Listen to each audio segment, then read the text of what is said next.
할렐루야! 지금부터 2024년 3월 10일 인터넷 비전교회 주일 예배를 신령과 진정으로 하나님 아버지께 올려드립니다. 두려워 말며 놀라지 말라. 내가 어디로 가든지 네 하나님 여호와가 너와 함께 하느니라.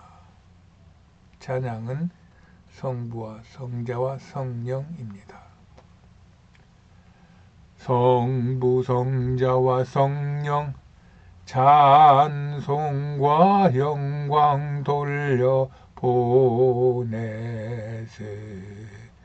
태초로 지금까지 또 영원 무궁토록 성삼위께 영광 영광 아멘. 예배에 앞서 우리의 믿음을 하나님 아버지께 고백해 올려드립니다. 나는 천지를 지으신 전능하신 하나님을 믿습니다. 나는 예수 그리스도가 하나님 아버지와 하나이심을 믿습니다. 나는 예수께서 성령으로 잉태하시어 동정녀 마리아에게서 나셨음을 믿습니다. 나는 예수께서 행하신 모든 기적을 믿습니다. 나는 예수께서 본디오 빌라도에게 고난을 받으시고 십자가에 못 박혀 죽으셨음을 믿습니다. 나는 예수께서 죽은 자 가운데서 다시 살아나시어 하늘에 오르셨음을 믿습니다. 나는 예수께서 산자와 죽은 자를 심판하시러 이 땅에 다시 오실 것을 믿습니다. 나는 예수 안에서 죄가 사하여지고 몸이 다시 살고 영원히 사는 것을 믿습니다. 나는 주 예수 그리스도가 나의 구주이심을 믿습니다. 나는 성령 하나님을 믿사오며 성령의 세례를 믿습니다.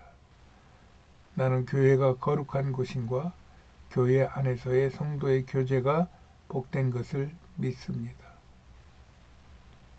나는 성삼위 하나님께서 나의 만복의 근원이 되심을 믿습니다. 나는 평생토록 주 여호와를 찬송할 것이며 매일같이 이 믿음을 고백하며 살겠습니다. 주님. 오늘의 본문 말씀은 에베소서 2장 20절 말씀입니다. 제가 봉독해 올립니다. 너희는 사도들과 선지자들의 터 위에 세우심을 입은 자라. 그리스도 예수께서 친히 모퉁이 돌이 되셨느니라. 아멘. 기도하십니다. 전능하신 주 하나님을 찬송하며 경배합니다. 죄로 죽었던 저희들을 살리기 위하여 예수 그리스도로 이 땅에 오셔서 우리의 죄와 허물을 짊어지시고 십자가에 못 박혀 죽으셔서 그 피로 깨끗함을 있게 하여 주시니 감사합니다. 또한 무덤에서 살아나셔서 우리에게 영생을 있음을 믿게 하시고 또 그 믿음을 고백하는 자들에게 하나님의 자녀가 되는 권세를 주시니 감사합니다. 하나님, 우리가 살아가면서 이 구원의 은혜를, 이 구원의 감격을 날마다 찬송하며 고백하며 살게 하여 주시니 감사합니다. 하나님, 우리가 이 구원을 온 세상에 널리 전하기 위하여 하나님의 은혜와 능력을 원하오니 주여 성령으로 우리에게 임하여 주시옵소서. 우리 안에 오셔서 우리를 주장하여 주시옵시고 우리를 다스려 주시옵시고 우리를 사용하여 주시어서 영혼을 살리고 저들의 영혼이 잘된 같이 범사가 잘되고 강건하여 교회를 세워 굳건한 하나님의 백성의 사명을 감당하게 하여 주시옵소서. 이를 방해하는 모든 악한 세력을 물리쳐 주시옵소서. 죽음의 권세가 물러나게 하시고 병마가 떠나게 하시고 우리를 억압하고 있는 모든 억압의 세력들이 예수의 이름으로 떠나게 하여 주시옵소서. 오직 하나님을 찬양하고 기뻐할 때 하나님의 능력이 우리에게 임하여서 우리가 세상과 죄악을 이기고 나를 이기며 살아가는 하나님의 놀라운 축복의 은혜가 오늘 예배드리는 모든 이들에게 넘치게 하여 주시옵소서. 예배를 방해하는 모든 세력을 물리쳐 주시옵시고 우리와 함께 하시는 예수 그리스도의 그 충만한 은혜가 넘치게 하여 주옵소서. 오늘도 우리를 구원하신 우리 구주 예수 그리스도 이름으로 감사하며 기도했습니다. 아멘. 할렐루야. 오늘도 하나님의 은혜가 우리에게 넘치기를 축복합니다. 하나님은 우리를 사랑하십니다. 오늘은 교회 이야기 9번째, 교부 시대 그 첫 번째로 보편교회, 카톨릭 교회를 이야기해 보겠습니다.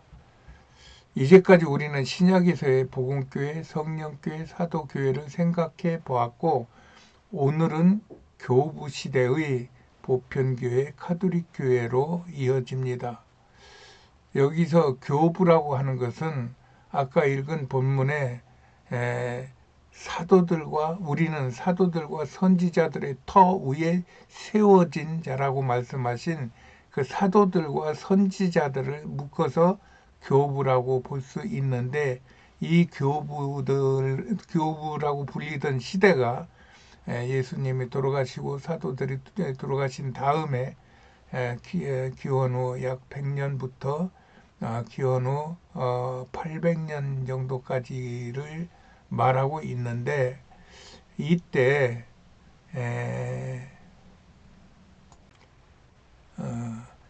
중 기원 후 100년부터 500년까지의 기간을 잘라서 먼저 말하고 그 다음에 500년부터 1000년까지의 기간을 잘라서 말해 보려고 합니다. 이때 선지자들과 사도들 격인 사람들이 당시에 예수님의 쪽복음과 그때는 구약이 없었을 때니까 신약이 없었을 때니까 예수님의 쪽복음과 그리고 그들의 해석하는 각양의 방식과 거기에 또 이단들까지 교묘하게 끼어들어와서 같이 기독교인 양 그런 그 거짓말을 하던 그런 혼란한 시대에 그들이 수백 년 동안 이 부분을 서로 논박하고 논쟁하고 서로 정죄하고 또 축출하고 하는 이런 여러 가지 복잡하고 어렵고 까다로운 위험한 일들을 하면서 지금의 기독교회의 털을 놓은 것입니다. 이것을 후세 사람들이 그런 모든 과정들을 보고 그들은 교회의 아버지격인 사람들이다 해서 교부로 불리는 것이고 천주교에서는 이것을 본받아서 신부라는 이름으로 이 교부를 대신하여 부르는 것 같습니다.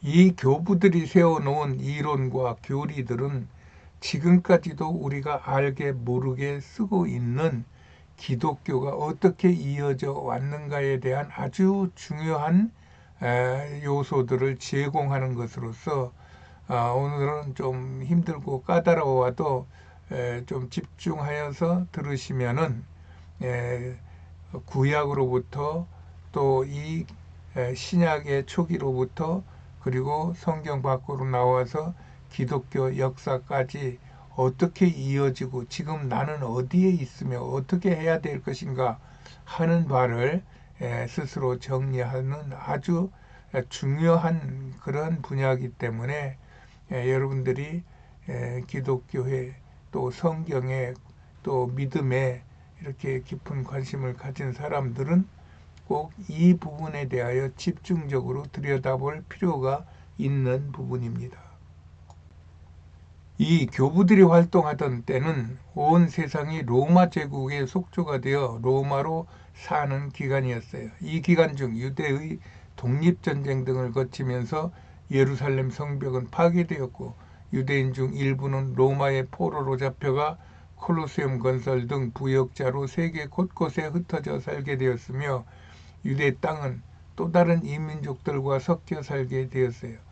그러므로 이때는 예루살렘뿐 아니라 세계 어디에도 그들의 성전을 중심으로 한 기존 유대교 종교 의식을 거행할 수 없게 되었고 따라서 기독교 예배 의식도 그냥 가정교회 내지는 특별한 모임으로 진행되었던 것입니다. 그러므로 이때 기독교는 회당 중심의 유대교식 예배, 이전 시대부터 드려졌던 그런 회당 중심의 유대교식 예배를 받아들여 예배를 드리며 유대교와 기독교가 공존하던 그런 때였어요. 그러므로 이때는 유대교와 기독교를 구분하기가 애매한 로마인들이 보기에는 유대인들의 종교로 묶어보았던 것 같습니다. 왜냐하면 유대교는 여호와 하나님을 이신으로 섬기는 종교이고 기독교는 성삼위 하나님을 믿는 것은 분명히 다르나 그들의 삶은 같은 유대인식 방법으로 살았기 때문이에요. 당시 로마는 시사에 산업공상의 제도가 있어서 상인, 즉 장사꾼들을 최하급 시민으로 보았는데 유대인들은 그 장사하는 수단이 좋아서 그거를 개의치 않고 장사를 잘하여 로마에 세금을 많이 내는 유용한 시민이었어요. 그럼에도 불구하고 한편으론 군대도 안 가고 황제를 섬기지도 않으며 골치 아픈 그러한 별종들이었던 것입니다. 그리하여 로마 제국도 네로 같은 황제는 기독교를 극심하게 박해하고 콘스탄티누스 같은 황제는 유대인 및 기독교를 우대하는 그런 혼란한 시대였던 것입니다. 이러는 동안 예수님 시대는 예수님이 직접 전하신 것을 보고 듣고 그 가르침을 따르는 데 큰 어려움이 없었어요. 그러나 예수님이 승천하신 후 이 땅에 남아있는 사도 또 중간기에 발달한 많은 인문학적 학자들이 예수님의 말씀을 다양하게 해석하며 의견을 달리하며 다투며 자기 주장을 세운 것이에요. 이때는 성경도 구약 성경밖에 없었고 많은 쪽 편지들이 신약을 대신했는데 어느 것이 성경에 가장 부합한지를 고르는 게 쉽지 않을 때였어요. 여기에 더하여 앞에서 말한 헬라 철학의 이론으로 무장된 자들이 예수님의 행적을 교묘하게 논리를 만들어 기독교인을 미혹하는 바람에 성도들 간에 혼란해하는 모습들이 서신서에 많이 나오는 것으로 보아서 그 시대를 유추할 수 있게 되는 것입니다. 이런 서로 다른 주장과 변론을 조절하기 위하여 또 성경적 교리로 만들기 위하여 그들은 콘스탄티노폴리스, 지금 이스탄불이죠. 또 알렉산드리아, 아프리카 있죠. 안티오키아, 중동에 있죠. 예루살렘, 중동에 있지. 여기에 세계 교구를 설립하고 신학 전반, 또 전승과 성경의 정경화, 또 전례 연구와 전례력 제정, 교회사 연구, 기독교 화성상 이콘의 개념 확립 등의 기독교 근간이 되는 모든 성경 이론과 행사를 제정한 것입니다. 그들은 콘스탄티노플의 세계 총대교구를 설립하고 거기에서 세계적인 조율을 하였는데 지금도 이스탄불에 가면 이 세계 대교구청을 세계인들에게 개방하는데 지금은 동방정교의 세계 대교구청으로 불리고 있습니다. 이 교부 시대의 인물들은 신학교에서는 자주 등장합니다. 왜냐하면 신학의 근거가 되고 교리의 근거가 되는 또 기독교 역사의 중요한 그러한 부분을 차지하는 것이 있어서 신학교에서는 자주 등장하는 인물들이고 또 목회 현장에서도 가끔씩은 듣는 이름들입니다. 그 이름들을 그냥 대충 개략해 보면은 로마의 암브로스, 펠라기우스, 클레멘스, 이레니우스, 또 북아프리카의 터툴리안, 클레멘트, 오리겐, 어거스틴, 아타나시우스, 키리, 또 중동의 안디옥의 이그나티우스, 그 외의 가파도기아 교부들, 또 그 외의 사막의 교부들이 주로 북아프리카와 중동 등 당시에 전 세계에 활동을 했던 것입니다. 이 교부 시대는 지금으로부터 2000년 가까운 시대에서부터 시작됐지만 현대 기독교로 교부 시대의 영향을 크게 받고 있는 기독교에서는 중심이 되는 시기입니다. 이 시대를 개괄해 보면 235년부터 284년까지 약 50년간 로마 제국 각지의 군대가 스스로 황제를 옹립하고 폐위한 군인 황제 시대가 로마를 어지럽게 하던 시대가 있었고, 그 후 기독교 대백회의 기간을 지낸 후 306년에 콘스탄티노스가 로마를 통일하고 황제에 등극한 후 313년에 그 유명한 밀라노 칙령, 즉 기독교 공인령을 발표합니다. 이로 인하여 핍박받던 기독교회는 공식적으로 종교활동을 할 수 있었으며 그동안 몰수되었던 자신들의 재산도 일부 되돌려받게 된 것이고 교회의 권위가 생기기 시작한 것입니다.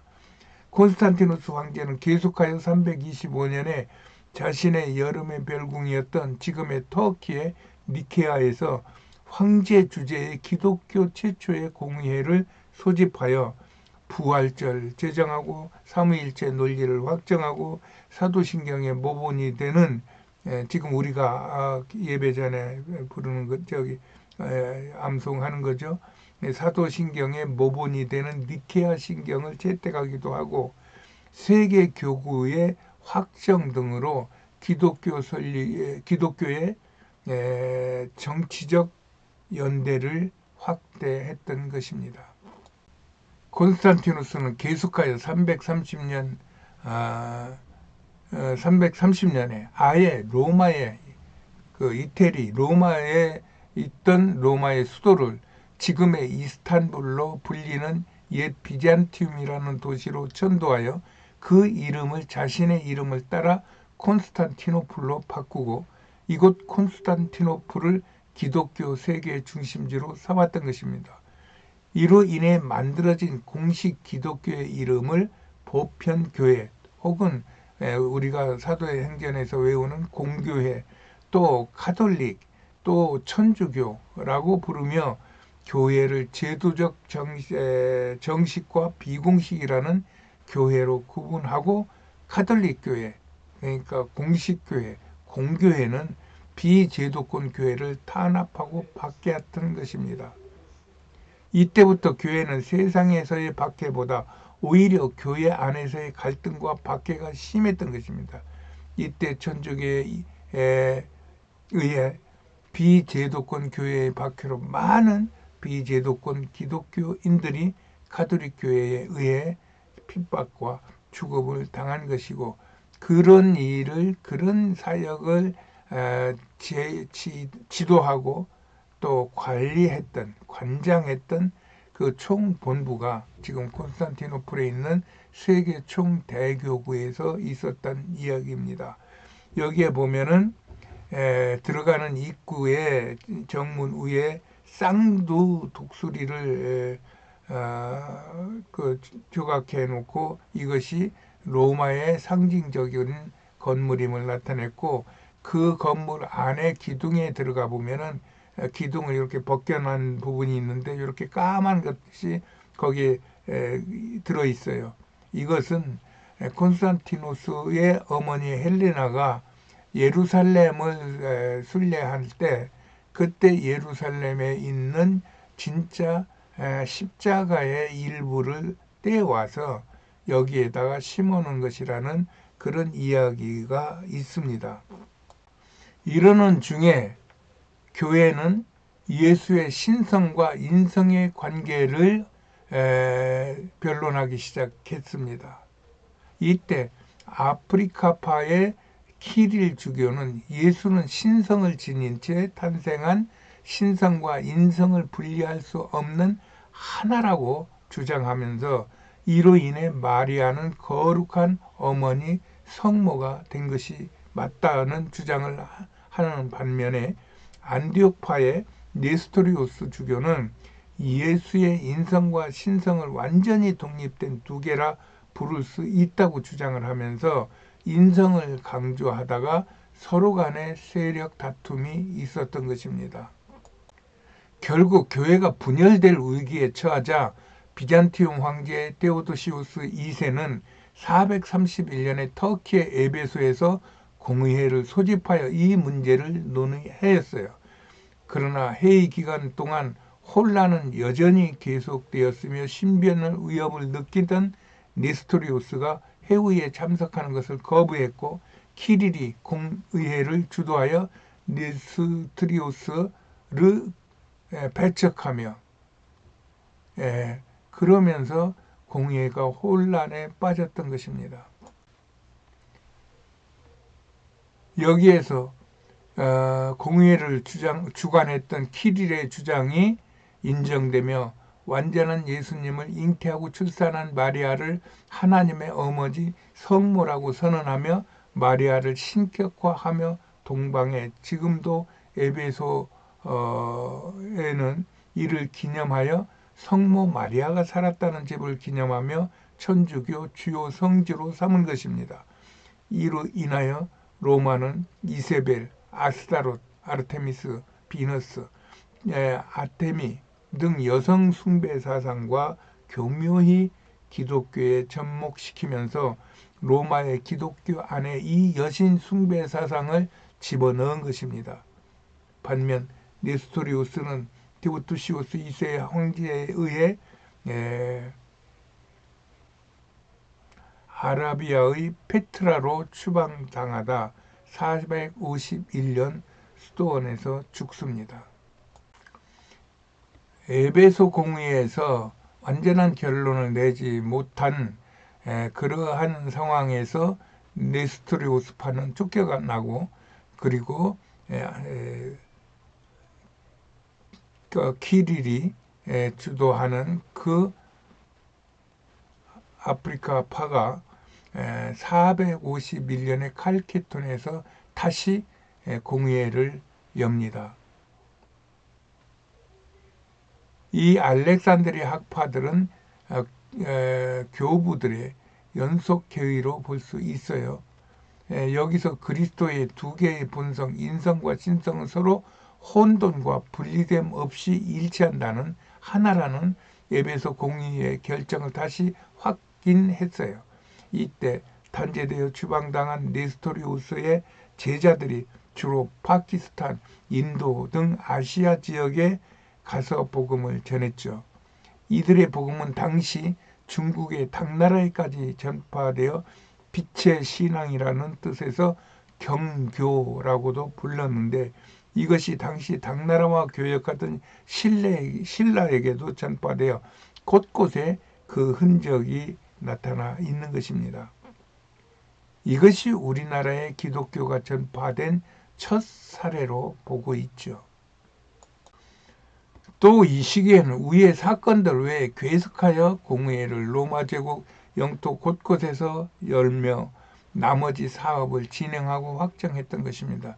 이때 초기 기독교회는 예수가 오직 구약 성서를 권위 있는 글로 인용한 것을 따라 구약 성서를 그들의 성서로 받아들였던 것입니다. 그에 따라 신학 교회도 자신들이 성경이 필요하다는 인식이 생겨나면서 신약 성경의 정경화가 시작된 것입니다. 여기서 정경화라는 것은 공인된 성경, 정통 성경의 준말이라고 볼 수 있을 것입니다. 처음에 그들은 쪽복음 형태로 회람되었던 많은 문서들이 다른 것들보다 더 가치가 있어 구약의 내용에서 벗어나지 않는다는 것을 발견했고, 기독교 신앙을 일으키고 풍성하게 하고 바로잡는 데서 그 책들이 사용되면서 능력을 드러내게 되는 이런 여러 가지 것들을 존중하여 그것들을 모으기 시작한 것입니다. 이런 상황에서 2세기에 유스티누스 교부나 이레니우스 교부는 사복음서들이 유대교 구약 성서와 동일한 가치를 지닌 것으로 간파했고, 이로 인해 우리가 신약 성서로 알고 있는 성서의 수집록이 오리게네스 교부에 의해 작성된 후 4세기 초 유세비우스 교부는 신약 성경의 구성은 사복음서, 사도행전, 바울 서신들, 그리고 요한 1서, 베드로 전서, 요한 계시록으로 언급하며 자신이 확정한 22권의 승인된 책들 외에 논의의 대상으로 간주하는 5권, 즉 야고보서, 유다서, 베드로후서, 요한 2서, 요한 3서들의 책들도 목록에 추가하며 신약의 틀을 구체화했던 것입니다. 그 후 아타나시우스 교부는 367년에 쓴 그의 부활절 기념 서신에서 우리의 27권의 책들을 구원의 근원들로 제시하고 있으며 정경 안에 포함시켜야 한다고 주장했습니다.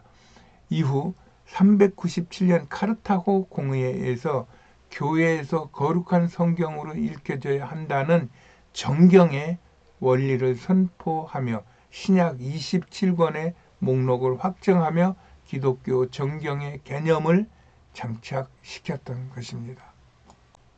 이때의 로마는 하나의 제국으로 황제가 앞에서 말한 동서방을 망라하는 대규모의 종교회의를 주관하며 정치와 종교를 관장하였던 것입니다. 이러던 중 433년에 현재 불가리아의 소피아에서 로마 교구를 다른 교구보다 상급 교구로 지정하여 로마 교구의 우월성을 합법화시켰어요. 이후 382년에 로마의 대주교 다마소 1세가 로마 종교회의에서 교황으로 인정받은 후 로마는 상당한 권위를 갖고 통치에도 개입하게 됩니다. 이러는 중에 395년에 로마 제국이 동서로 갈라집니다. 동로마는 황제가, 서로마는 교황이 통치와 제사의 실권을 쥐고 통치하다가 서로마는 476년에 훈족의 아틸라 대왕이 친 유럽을 정복할 때 100년도 못 버티고 흉노의 반달족 오토하케르 장군 앞에서 서로마 황제는 스스로 제위를 하직하면서 허무하게 서로마 제국이 망해버립니다. 이 사건은 아주 충격적인 사건으로 이 사건을 많은 학자들이 설명하려 합니다. 어떤 사람은 납중독이 그 수도관에 납으로 만들었는데 납중독 때문이다. 로마가 퇴폐했고 사치가 있었다. 또 무슨 종교가 혼잡해가지고 서로 혼란스러웠다. 여러 가지 이야기들을 하는데 저는 하나님의 세계 경영의 섭리에 따라 하나님의 역사가 이 땅에서 이루어졌다고 믿고 있는 것입니다. 이런 상황에서 바로 교부 어거스틴이 등장한 것입니다. 어거스틴은 354년에 태어나서 유년기에는 허랑방탕하며 그 좋은 머리로 세상의 종교 지도자들이나 또 아니면 실력자들과 맞상대 해가지고 그들과 변론해서 꺾어버리고 그러면서 세상을 혼란시키는 그런 사람이었어요. 그러나 그의 스승 암브루스에게 등용되어 이후 그는 많은 기독교의 기초를 닦는 일을 했던 것입니다. 암브로스의 유명한 그 어거스틴의 유명한 예화로는 이 어거스틴의 어머니 모니카가 어거스틴을 암브로스에게 보내면서 암브로스에게 하는 말이, 이 아이가 내가 17년인가 얼마를 열심히 기도하고 하였는데도 영 변하질 않으니 선생님께서 한번 이 아이를 맡아주시면 고맙겠습니다 했을 때, 암브로스가 그 어머니의 그 진정성이 있고 간절한 그 신심을 보고 한 말이, 그 어머니에게 한 말이, 어머니 걱정 마세요. 어머니가 기도하는 자식은 절대로 망하지 않습니다 라는 유명한 어록을 남기면서 어거스틴을 교육시켰던 것입니다. 그 후 암브로스는 로마 함락의 책임을 그리스도인들에게 돌리는 이교도들과 그 비난이 무서워 변명하는 그리스도인들에게 말하기 시작합니다. 그는 410년에 하나님의 도성 신국론이라고도 하죠. 이 하나님의 도성이라는 책을 써서 그곳에서 로마가 멸망하게 된 원인은 사람들의 행위에서 온 것이 아니라 하나님의 도성만이 영원함을 사람들에게 보여주시기 위해 하나님의 뜻 안에서 이루어진 하나님의 역사라며, 하나님이 이 세상의 영원한 주권자임을 사람들에게 강조하고 교육했던 것입니다. 나는 여기서 서로마를 멸망시킨 반달족, 고트족, 즉 흉노족을 말하고 넘어가려고 합니다. 이 초고대 사회로 들어가면 당시 로마 제국의 영토에는 술 잘 먹고 춤 잘 추고 말 잘 타는 트라키아, 성경엔 드라게라고 나오는데, 이 트라키아인들인 원주민들이 살고 있었어요. 저는 이 트라키아인들을 반달족, 고트족, 훈족, 흉노족 이렇게 말하고 있는 것입니다. 이 역사가 헤로도토스에 의하면 만약 트라키아인들이 연맹을 할 줄 알았다면 그들은 천하무적이 되었을 것이라고 말한 바가 있듯이, 그들은 당시 훈제국, 흉노제국, 고트족, 또 반달족 이런 이름으로 각 지역에서 불리며 잠깐 동안 로마의 공세를 받았던 적도 있고 세계를 제패했던 그런 무리들이었어요. 그러나 그 로마에 눌리면서 로마의 용병과 가솔로 전 세계의 전장에서 전사로, 또한 그들의 식솔로 쓰임 받으며 전 세계에 퍼졌던 것입니다. 나는 이들을 집시의 선조로 보고 있는 것입니다. 이 트라키인 중 레오라는 사람이 457년 황제가 되어서 518년까지 레오 왕조, 즉 트라키아 왕조를 이루며 로마를 관장했던 특별한 부족으로 결국 이들이 서로마를 멸망시키는 결정적인 역할을 한 것으로 나는 보고 있는 것입니다. 나는 이렇게 이들 트라키아인들과 그들과 같은 동족 개념으로 보아도 가능한 훈족, 흉노족, 우리 한민족이 같은 민족 계열로 이들이 이름을 바뀌며 하나님의 영원한 세계를 주관한다고 보는 것입니다. 대표적인 게 몽골 제국도 여기에 포함이 되는 것입니다. 이런 속에서 유대인, 트라키아인, 로마인, 그리스인들이 서로 자신들의 특성을 가진 채 로마 제국이라는 독특한 공동체를 이룬 것입니다.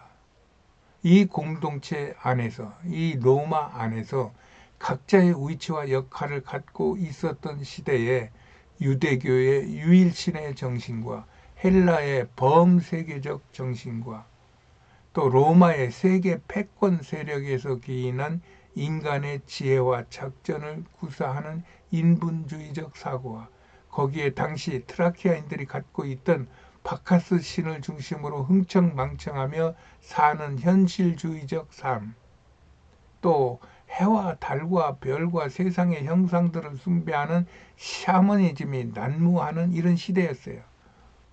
이런 진흙탕 같은 혼란한 세상에서 기독교 교부들, 특히 어거스틴 같은 인물들이 깨끗한 연꽃을 피워내듯이 기독교의 꽃을 피워낸 것입니다.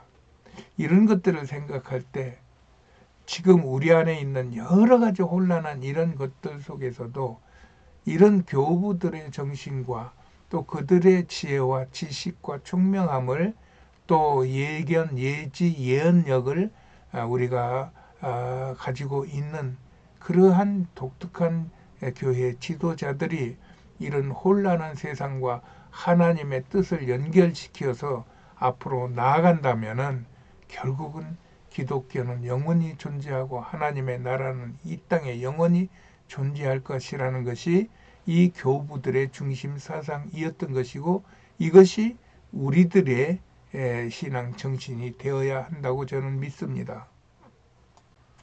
이 교부들이 피운 꽃이 맺은 열매를 우리가 지금도 받아 먹으며 혼잡한 세상을 이끄시는 하나님의 세계 경영을 생각하고 있는 것입니다. 그러므로 100년부터 500년까지의 교부 시대의 1차 기간에 기독교와 세상의 역사는 우리에게 기독교와 신앙과 세상을 녹여 더욱 순도 높은 복음을 정립시킬 수 있게 해주는 기독교를 위한 건강식 같은 것입니다. 나는 여러분들이 신앙에 입문한 후 성경을 읽다가 내용이 갈급할 때가 오면 이 복음서 시대와 사도 시대와 교부 시대의 사건과 역사를 들여다 보기를 권합니다. 거기에는 구원이나 회개보다는 이미 구원의 회개를 통하여 구원을 이룬 우리 그리스도인들이 어떻게 우리가 이 땅에 지금까지 있음을 생각하며 또 지금 어떻게 살고 있으며 앞으로 어떻게 살아가야 될 것은 될 것 같은 인생의 그 주 안에서의 철로 역정을 우리는 우리 나름대로 자신의 것으로 자신의 길을 닦아 나아갈 수 있게 될 것입니다.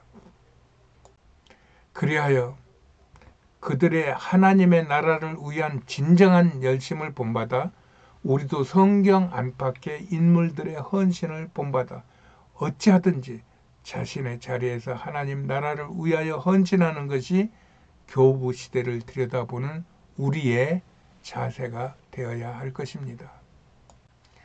제가 얼마 전 코로나와 독감을 연이어 당하여 약 한 달가량 투병하는 바람에 몸이 쇠약해지고 정신이 집중이 안 되고 말도 잘 안 나오는 중에 이런 집중해야 될 주제를 나누는 것은 정말 힘든 이야기입니다.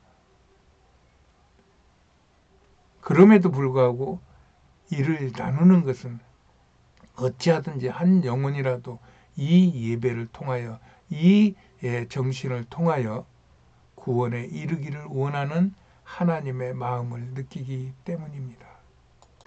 그리하여 예수님의 몸인 교회의 지체가 된 우리 그리스도인들은 이런 신앙의 선배를 본받아 또 다른 영혼을 구원하고 아직 예수를 믿지 않은 분은 예수를 믿어 예수 안에서 진정한 복을 누리시기를 원하기 때문입니다. 그래서 예수를 믿기 원하시는 분은 저의 기도를 따라 예수님을 영접하시고 천국을 소유하시기 바랍니다. 예수를 믿는 것과 안 믿는 것은 하늘과 땅의 차이가 있습니다. 믿지 않는 분은 제가 먼저 기도하면 저를 따라 기도하시며 예수를 영접하시기 바랍니다. 제가 먼저 기도하겠습니다. 하나님 아버지 감사합니다. 오늘 저는 예수님의 행하신 구원의 역사를 받아들입니다. 저는 예수님을 나의 구주로 믿겠습니다. 이제부터는 예수님을 내 구주로 모시고 평생을 살겠습니다. 하나님 저를 받으시고 자녀 삼아 주시니 감사합니다. 주님, 제가 평생토록 주님을 가까이 하겠사오니 나의 주인 되신 주님, 나의 삶을 축복해 주시옵소서. 하나님의 영광을 나타나게 하여 주시옵소서. 나를 구원하신 거룩하신 구원주 예수 그리스도의 이름으로 기도합니다. 아멘.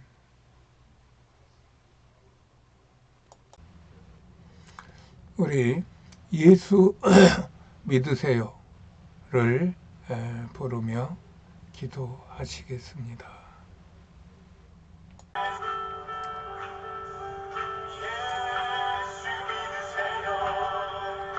예수 믿으세요.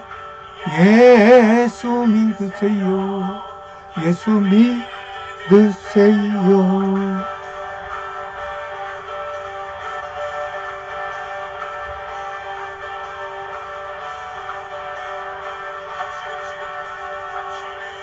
지금 어디로 갔나요? 발걸음 무겁게 이 세상 어디 쉴 곳 있나요? 머물 곳 있나요? 주 안에는 있어요. 평안이 넘쳐요. 십자가 보혈 믿는 자마다 구원을 얻어요. 예수 믿으세요. 예수 믿으세요. 예수 믿으세요. 기도하십니다. 온 세상을 다스리시는 주님을 찬양하며 경배합니다. 하나님의 은혜로 구원받은 우리 그리스도인들에게 한 사람이라도 더 구원시키겠다는 마음으로 복음을 전할 수 있도록 성령을 부어주시기를 바랍니다. 세상의 박해와 순교가 도리어 복음의 확장을 가져온 것을 저희들은 압니다.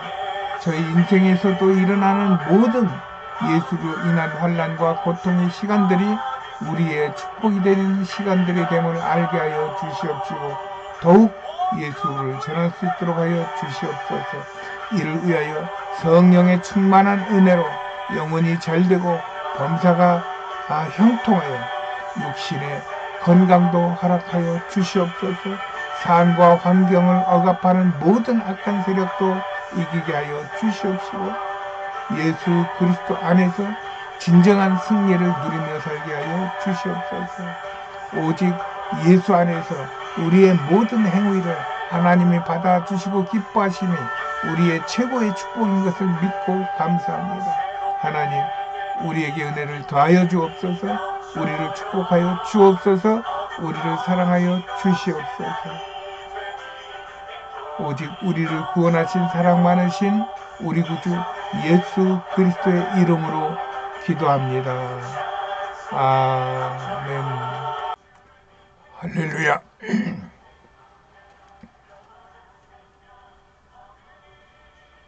하나님께 영광.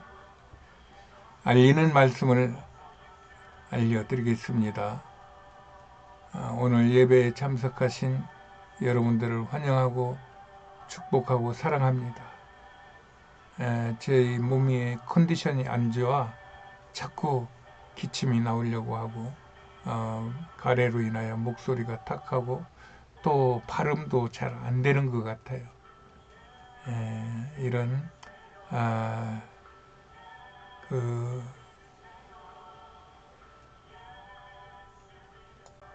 불편함을 견디시고 저의 은혜 나눔을 같이 하여 주시니 감사합니다. 저희 교회는 인터넷 비전 교회입니다. 지상 교회는 없고 말하자면 오늘 말한 카톨릭이 아니고 공교회가 아니고 정규, 비제도적으로 운영되는 그런 교회입니다. 온라인에서 예배하고 또 기도하고 신앙교제를 나누고 위로하고 격려하는 암 환우들이 주축이 되어 있는 교회입니다. 하나님의 은혜가 교회와 우리 모두에게 함께 하기를 간절히 간구합니다. 날씨가 이제 봄으로 가는 것 같아요. 환절기에 건강하시고 더 좋은 꿈들을 많이 꾸시기를 바랍니다. 세상은 어지럽고 세상은 망하여도 하나님의 나라는 영원합니다. 하나님의 나라의 영원한 백성이 된 여러분들을 환영하고 축복하고 사랑합니다. 한 주간도 승리하세요. 축도로 예배를 마치겠습니다.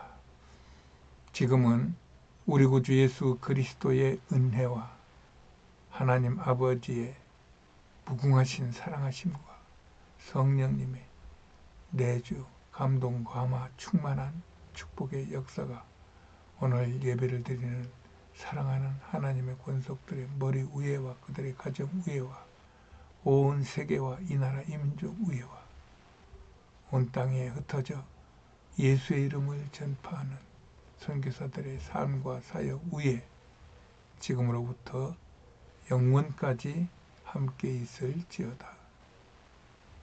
아멘. 아멘. 할렐루야. 하나님은 우리를 사랑하시고 축복하십니다.